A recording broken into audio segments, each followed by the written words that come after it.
اس کے ماں باپ نے بڑے لاڈ و پیار سے پرورش کی، جوان ہوئی تو والدین کی رضامندی کے بغیر کالج کے بس کے ڈرائیور سے خفیہ نکاح کر لیا کہ باپ کو جب پتہ چلا تو بیٹی نے جواب دیا، میرا نکاح ہو چکا ہے، بہتر یہی ہے کہ آپ اپنے ہاتھوں مجھے رخصت کر دیں ورنہ میں خود ان کے پاس چلی جاؤں گی۔ باپ نے کہا کہ اگر آپ کا یہ حتمی فیصلہ ہے تو آپ نے گھر سے جو کچھ لینا ہے لے لیں اور خود ہی اپنے شوہر کے پاس چلی جاؤ، لیکن یہ بات یاد رکھنا اب آپ کا ہم سے اور ہمارا آپ سے کوئی تعلق نہیں رہا، آپ ہمارے لیے مر گئیں اور ہم آپ کے لیے۔ وہ خوشی خوشی سامان پیک کر کے اپنے شوہر کے پاس چلی گئی۔ تقریباً 8 سال بعد اس کی ملاقات ایک قریبی عزیز سے ہوئی اور وہ اسے اپنے گھر لے آیا۔ خیر خیریت دریافت کرنے کے دوران اس نے زاروں قطار رونا شروع کر دیا۔ وہ سمجھا کہ شاید گھر کے حالات صحیح نہیں ہوں گے، والدین کی نافرمانی اور جدائی کا پچھتاوا اسے لائے جا رہا ہوگا۔ تمام گھر والے اسے دلاسا دینے لگے اور رونے کی وجہ دریافت کرنے لگے۔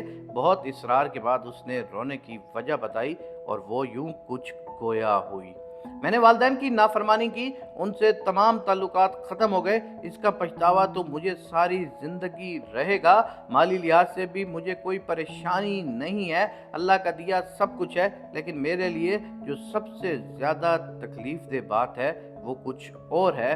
میری صرف ایک ہی بیٹی ہے۔ میرے شوہر جب نماز پڑھنے کے بعد دعا مانگتے ہیں تو میں نے چپکے سے کئی بار ان کی دعا سنی ہے۔ وہ روتے ہوئے اور گڑ گڑاتے ہوئے اللہ پاک سے صرف ایک ہی دعا مانگ رہے ہوتے ہیں، یا اللہ میری بیٹی ماں پہ نہ جائے، یا اللہ میری بیٹی ماں پہ نہ جائے، یا اللہ یہ اپنی ماں کی طرح گھر سے بھاگ کے کبھی شادی نہ کرے، یہ اپنی ماں کی طرح اپنے والدین کی عزت کو کبھی رسوا نہ کرے۔ یہ دعا تمام لڑکوں اور لڑکیوں کے لیے ایک اہم پیغام ہے، ایک نصیحت ہے، ایک اعلان ہے۔ اگر کوئی سمجھے تو اللہ پاک کسی بھی ماں باپ کو اپنی اولاد کی رسوائی سے بچائے۔ اللہ تبارک و تعالی ہر ماں باپ کو ایسی اولاد سے بچائے، اور اگر آپ لڑکی ہے اور لڑکا ہے تو آپ کو یہ بات ضرور ذہن میں رکھنی چاہیے کہ اگر آپ اس طرح کی کوئی حرکت کرتے ہیں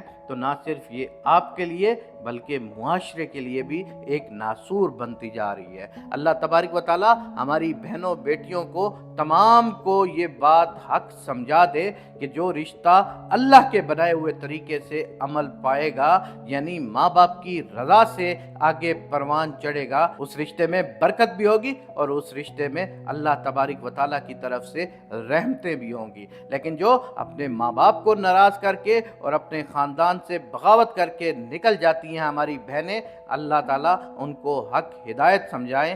آمین یا رب العالمین۔